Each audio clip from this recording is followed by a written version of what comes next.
시편 40편 1절부터 17절까지 교독하겠습니다. 내가 여호와를 기다리고 기다렸더니 귀를 기울이사 나의 부르짖음을 들으셨도다.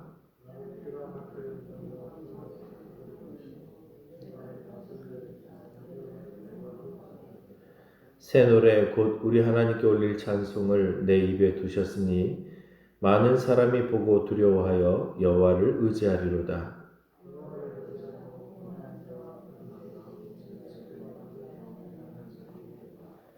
여호와 나의 하나님이여, 주께서 행하신 기적이 많고 우리를 향하신 주의 생각도 많아 누구도 주와 견줄 수가 없나이다. 내가 널리 알려 말하고자 하나 너무 많아 그 수를 헤아릴 수 없나이다.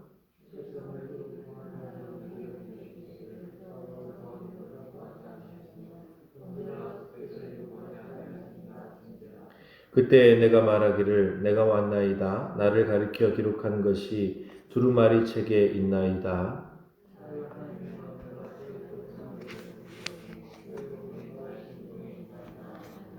내가 많은 회중 가운데에서 의의 기쁜 소식을 전하였나이다. 여호와여, 내가 내 입술을 닫지 아니할 줄을 주께서 아시나이다.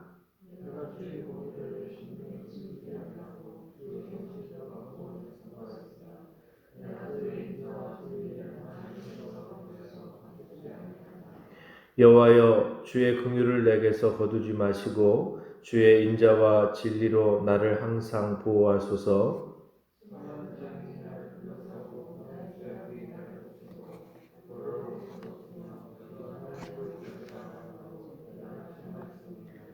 여호와여, 은총을 베푸사 나를 구원하소서. 여호와여, 속히 나를 도우소서.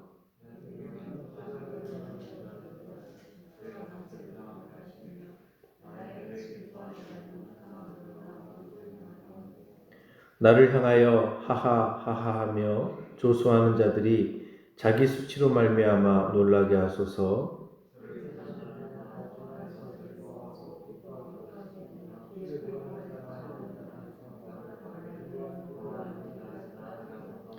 나는 가난하고 궁핍하오나 주께서는 나를 생각하시오니 주는 나의 도움이시요 나를 건지시는 이시라.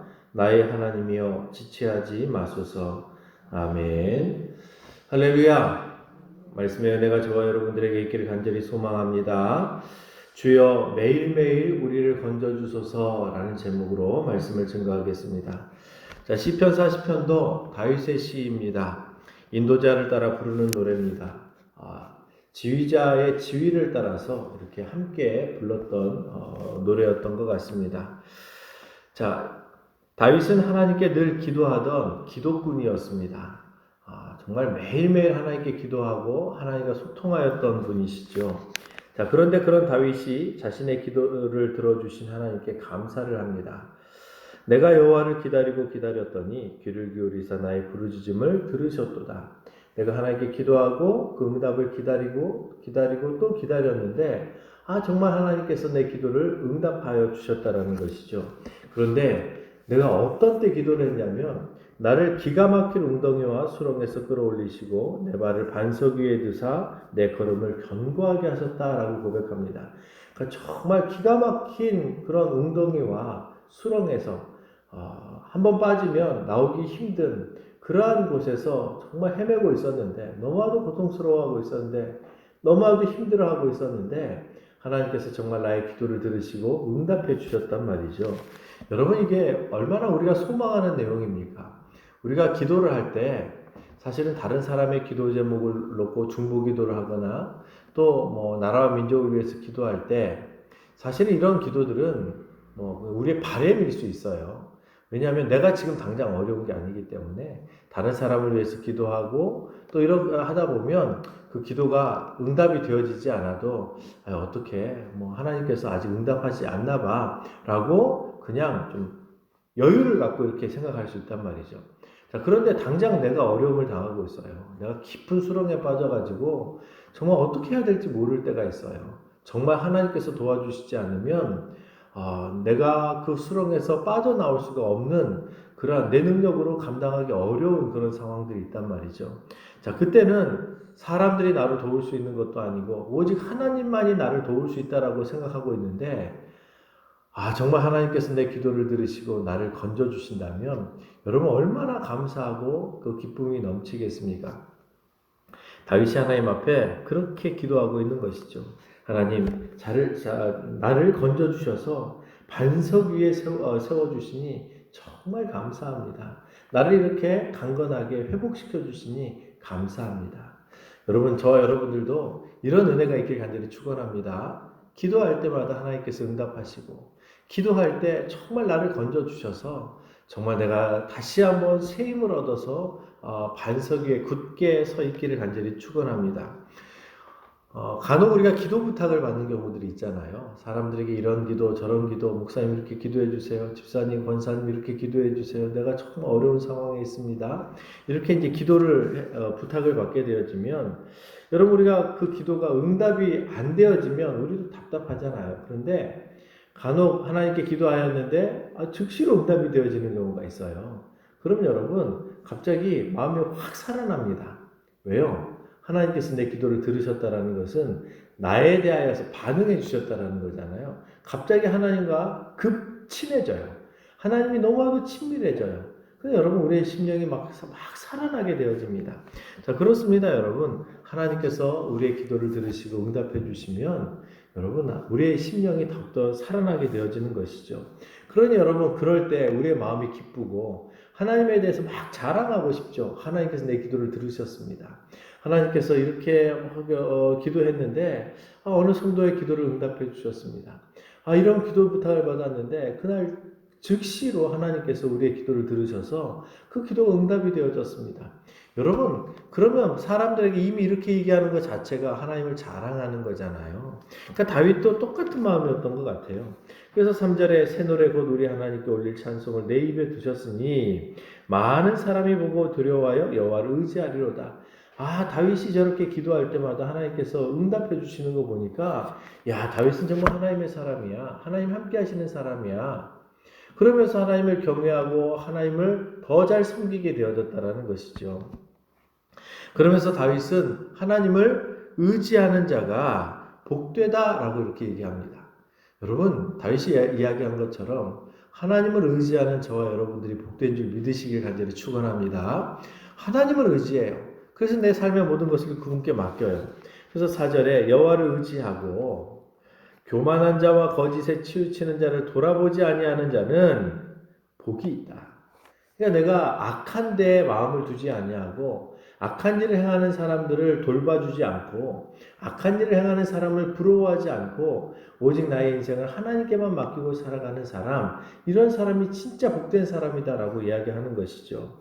그래서 다윗이 계속해서 이야기하기를 여호와 나의 하나님이여 주께서 행하신 기적이 많고 하나님께서 우리를 향해서 행하신 어떤 놀라운 그런 일들이 너무나도 많고 우리를 향하신 주의 생각이 많아서 누구도 주님과 견줄 수가 없습니다. 내가 널리 사람들에게 이렇게 이것을 증거하고 간증하고 싶지만 너무나도 많아가지고 그것을 셀 수가 없습니다. 여러분, 우리도 이런 고백을 할 수 있었으면 좋겠습니다. 야, 하나님께서 얼마나 놀라우신 분이신지 내가 하나님을 자랑하라 그러면 내가 그냥 하루 종일 얘기해도 24시간이 부족해. 그만큼 하나님께서 우리를 도우시고 우리를 위해 행하신 일이 너무나도 많아. 이런 고백들을 할 수 있어야 된다라는 것이죠. 그러면서 이제 다윗은 그런데 그 하나님께서 제사와 예물을 기뻐하지 아니한다 이렇게 표현을 합니다. 근데 여러분 이 말은 우리가 잘 이해해야 합니다. 왜냐하면 제사 무용론을 이제 다윗이 이야기하는 것이 아니거든요.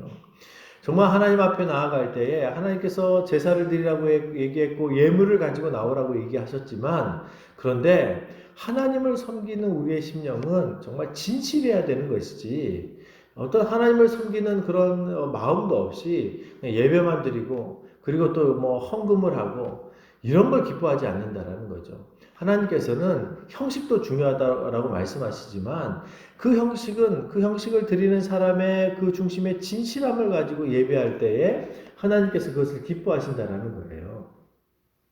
그래서 다윗이 계속 이야기하는 것이 결국에는 우리가 하나님을 온전하게 섬겨나가고 그리고 외적으로 형식적으로 하는 모든 것들을 하나님께서 기뻐하지 않기 때문에 예배하는 자, 진실한 마음으로 예배해야 된다라고 이야기를 하는 것입니다. 그래서 그 다윗이 그 의미를 알았기 때문에 다윗은 뭐라고 고백하냐면 7절에 그때 내가 말하기를 하나님께서 이런 걸 기뻐하지 않는데 근데 그렇게 말씀하실 때에 내가 중심으로 하나님께 고백을 하기를 주님 내가 왔습니다. 나를 가르쳐 기록한 것이 두루마리 책에 있는데 나의 하나님이여 내가 주의 뜻 행하기를 즐기오니 주의 법이 나의 심중에 있습니다. 그렇습니다. 하나님 앞에 내가 예배할 때 외적으로 형식적으로 예배 드리는 게 아니라 정말 주님께서 말씀하신 것을 내가 지키려고 했고 말씀대로 살아가려고 했고 내가 정말 주님을 사랑하기에 하나님 앞에 예배했습니다. 그리고 또한 내가 많은 회중 가운데서 의의 기쁜 소식을 전했고 내가 내 입술을 닫지 아니하고 그리고 또 내가 주의 공의를 내 심중에 숨기지 아니하고 주의 성실과 구원을 선포하였으며 내가 주의 인자와 진리를 많은 회중 가운데 감추지 않았습니다. 정말 많은 사람들에게 하나님의 살아계심을 증거하면서 살았습니다. 정말 진실하게 살아가려고 몸부림을 쳤습니다. 이렇게 고백하는 거죠. 그냥 예배만 드린다고 내가 예배 드리면서 내가 예수 믿어요. 이렇게 살아간 게 아니라 예배도 드리지만 하나님 앞에 마음을 다해서 예물도 드리지만 자신의 삶 속에서 하나님께서 말씀하신 대로 말씀을 실천하면서 살아갔다라는 거예요. 그러니까 여러분 하나님께서 기뻐하시는 사람은 이런 사람인 거죠. 그래서 다윗은 다시 한번 하나님께 고백합니다. 주님, 그러기 때문에 주님 저를 보호해 주십시오. 주님, 나를 지켜주십시오. 11절에 계속 이렇게 얘기합니다. 여호와여 주의 긍휼을 내게서 거두지 마시고 주의 인자와 진리로 나를 항상 보호해 주십시오. 수많은 재앙이 나를 둘러싸고 나의 죄악이 나를 덮침으로 우러러볼 수도 없으며 죄가 나의 머리털보다 많으므로 내가 낙심하였습니다. 자, 여호와의 은총을 베푸사 나를 구원하소서. 여호와여 나를 속히 나를 도우소서. 내 생명을 찾아 멸하는 자는 다 수치와 낭패를 당하게 하시며 나의 해를 기뻐하는 자는 다 물러가 욕을 당하게 해주십시오. 뿐만 아니라 나를 향하여 하하하하 이 무슨 말입니까? 조롱하는 자 나를 바라보면서 아유 저런 그러면서 막 비웃고 이런 사람들 자기 수치로 말미암아 놀라게 해주십시오. 자기는 나보다 더 악한 일을 행하면서 하나님 앞에 책망받을 만한 그러한 일이 있다는 것을 깨닫고 부끄러워하게 해달라는 것이죠. 주를 찾는 자는 다 주 안에서 즐거워하고 기뻐하게 하시며 주의 구원을 사랑하는 자는 항상 말하기를 여호와는 위대하시다. 이렇게 고백하게 해주십시오. 나는 가난하고 궁핍한 사람이오니 주께서는 나를 생각해 주시고 주는 나의 도움이시오. 나를 건지는 이시라 나의 하나님이여 지체하지 말고 나를 도와주십시오. 라고 다윗은 고백하고 있는 것입니다. 사랑하는 성도 여러분, 주님을 찾는 사람, 주님 앞에 진실하게 예배하는 사람 뿐만 아니라 예배뿐만 아니라 하나님 앞에 나와서 예배할 때는 누구나 다 경건한 모습을 가지고 예배하려고 합니다. 그런데 일상의 삶 속에서도 진실하게 하나님의 말씀대로 살아가려고 몸부림을 치면서 살아가는 사람, 이런 사람이 복되다라고 얘기하고 있는 것이고요. 그렇기 때문에 다윗은 하나님께서 내 기도를 들어주셔서 나를 깊은 수렁에서 나를 건져주셨습니다. 하나님 그래서 나를 매일매일 나의 인생의 매일매일의 삶 속에서도 나를 이렇게 건져주시고 나를 보호해 주십시오 라고 기도하며 고백하고 있는 것이죠. 말씀을 맺으려고 합니다. 사랑하는 성도 여러분, 우리도 다윗과 같이 하나님께 매일매일 기도하면서 기도의 응답을 받고 하나님의 은혜를 누리기를 간절히 축원합니다. 그래서 여러분, 우리가 하나님을 신앙을 고백하는 것도 중요해요. 그런데 여러분, 신앙을 고백한다라는 것은 곧 내가 그 고백대로 살아가겠습니다 라는 것을 의미하는 것이거든요.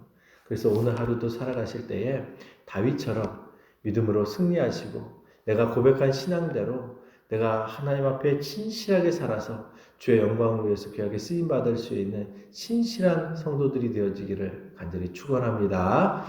기도하겠습니다.